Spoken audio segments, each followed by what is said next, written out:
নমস্কার বন্ধুরা, welcome to my channel Rintu রান্নাঘর। আজ আমি বোনের আবদারে এই ইলিশ ভাপার রেসিপিটি রান্না করছি। এই রান্নাটি করে আমি বোনের বাড়িতে দিয়ে আসবো। আর এই রান্নাটি করতে যে যে উপকরণগুলি লাগবে, উপকরণগুলি হলো ইলিশ মাছটাকে ভালো করে ধুয়ে জল ঝরিয়ে রেখে দিয়েছি। এখানে হচ্ছে কালো সর্ষে, সাদা সর্ষে, পোস্ত, লবণ, হলুদ, লঙ্কা আর হচ্ছে কয়েকটা চেরা কাঁচা লঙ্কা। এবার আমি ইলিশ মাছটাতে হলুদ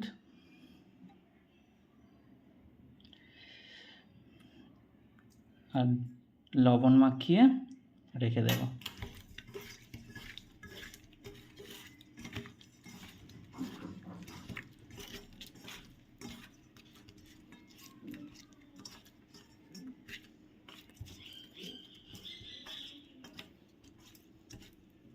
ভালো করে হলুদ আর লবণ মাখিয়ে এটাকে একটু রেখে দিচ্ছে।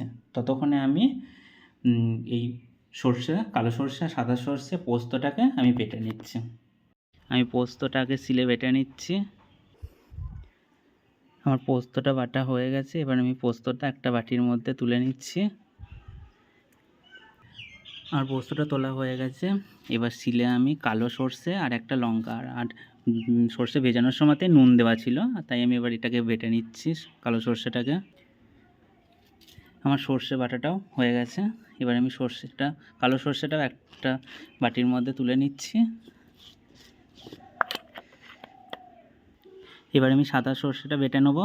আর কয়েকটা কাঁচা লঙ্কা, আগে একটা কাঁচা লঙ্কা বেটেছিলাম আর এখন কয়েকটা কাঁচা লঙ্কা অ্যাড করলাম। এবার এইটা আমি বেটে নেব। সাদা সর্ষেটাও আমার বাটা হয়ে গেছে। সাদা সর্ষেটাও আমি একটা বাটিতে তুলে নিলাম।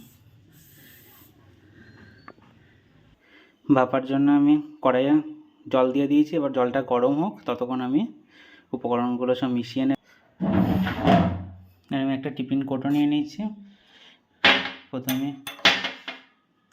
সাদা সর্ষেটা দিয়ে দিলাম।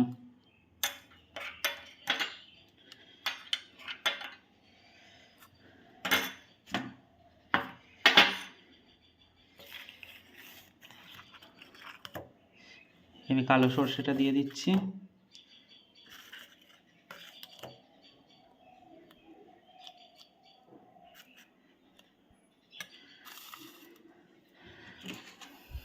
পোস্ত বাটাটা দিয়ে দিলাম।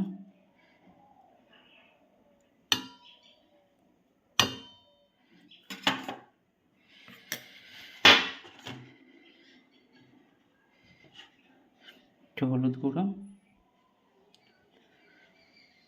লঙ্কার গুঁড়ো, লবণ,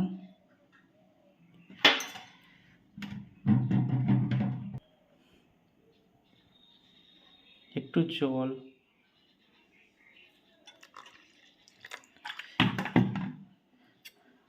সমস্ত উপকরণগুলো এবার ভালো করে মিশিয়ে নিচ্ছি।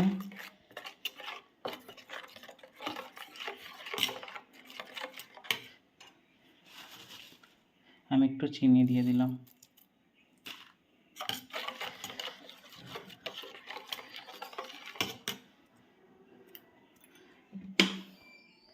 এখন একটু সর্ষের তেল অ্যাড করলাম।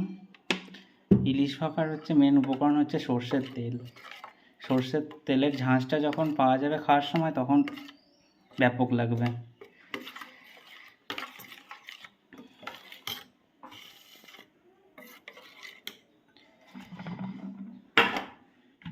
আমি আরও একটু জল দিচ্ছি।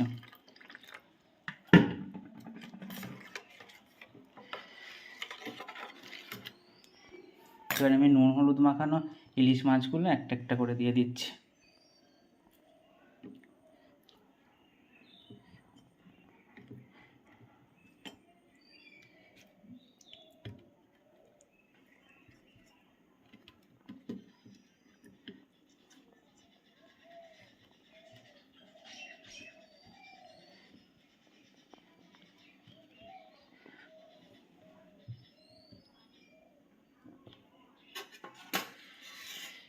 এবার চেরা কাঁচা লঙ্কাগুলো দিয়ে দিলাম।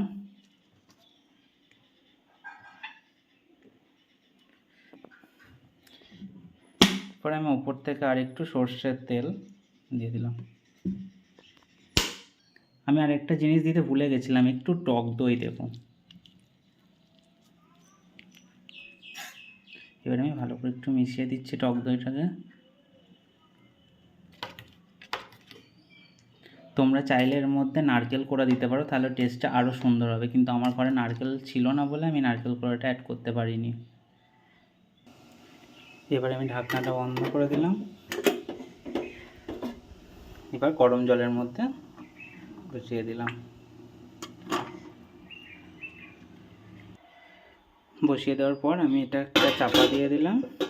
এবার আধা ঘন্টা এটা ভাপা হবে। এটা গ্যাসটা লোতে দিয়ে দেবে। আধা ঘন্টা হওয়ার পর আমি দেখব।